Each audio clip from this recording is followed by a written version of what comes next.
Bienvenue à l'émission Découvrons la vérité. Aujourd'hui, on va parler de la fondation d'une famille. L'état d'une famille dépend du but du mariage et le choix du conjoint.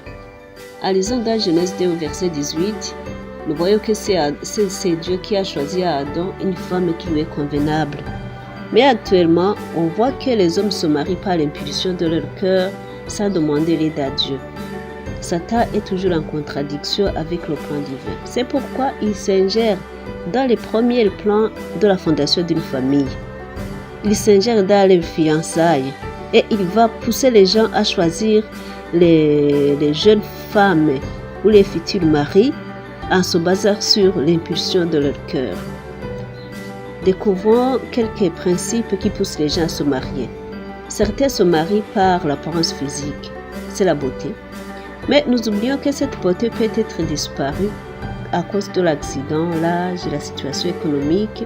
Et quand ça dégrade cette beauté, vous allez constater qu'il y a toujours des malentendus interminables et sans solution parce que la base de la fondation du foyer n'était pas fondée. Il y a des mariages forcés. C'est le cas des parents qui imposent à leurs enfants de se marier, de choisir leur conjoint ou conjointe dans leur famille amie, alors que le futur ou la future mariée n'a pas de goût envers celui qu'on lui oblige de se marier. Deux mariages pareils n'aboutissent pas, parce que c'est un mariage par intérêt et non pas par amour. D'autres se marient par pitié.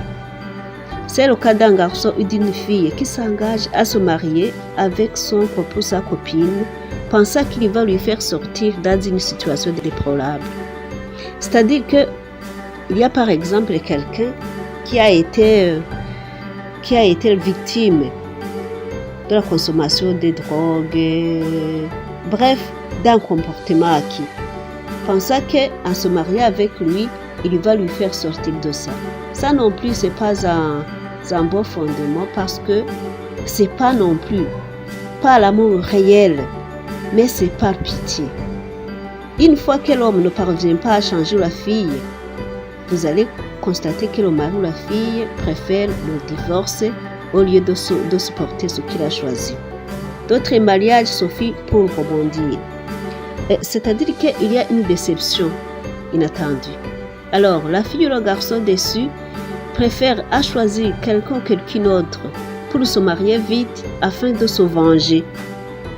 Ça aussi, quand la colère sera finie, parce qu'il y a des moments qui font oublier les histoires, la colère va terminer et il va remarquer les défauts de l'autre avec qui il s'est marié, parce que c'est pas l'amour qui l'a poussé à se marier avec lui, mais c'était la vengeance.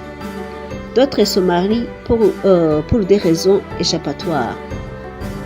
C'est le cas des enfants indisciplinés qui cherchent la liberté, mais que les parents leur imposent le silence. Alors pour cela, ils préfèrent se marier pour conquérir cette liberté. Dans ce cas, ce sont des familles que vous allez constater que les hommes deviennent fidèles ou bien la fille devient insupportable et l'homme finalement regrette de son mariage, regrette d'avoir contracté le mariage avec ce garçon, cette fille, et on aboutit souvent à des désordres dans la famille. Alors, la plupart des gens se sont mariés pour ces raisons. Dans ce cas, comment faut-il faire? Il y a des choses qui peuvent nous aider à corriger quelques défauts, à essayer de bien construire nos familles. Il y a d'abord une communication. Le mari et la femme doivent se communiquer, doivent se parler pour résoudre des problèmes ou faire des projets ensemble. Au cas où ils ne parviennent pas à s'entendre, c'est le mari qui doit choisir, qui doit donner le dernier mot sur cette conversation. Il faut avoir des perspectives réalistes. Personne n'est sain. Si on n'est pas sain, il faut se supporter les uns des autres. Il ne faut pas s'éterniser sur les défauts de l'autre parce que il y a des défauts innés. Chercher à corriger les défauts innés, c'est impossible. Plutôt, il faut demander à Dieu à adoucir ces choses pour que vous puissiez vivre en accord.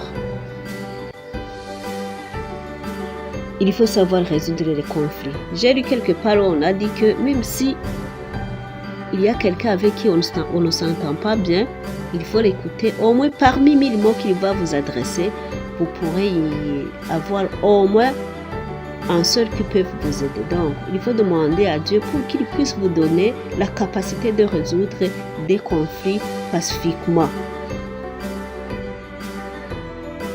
Chacun doit connaître ses obligations.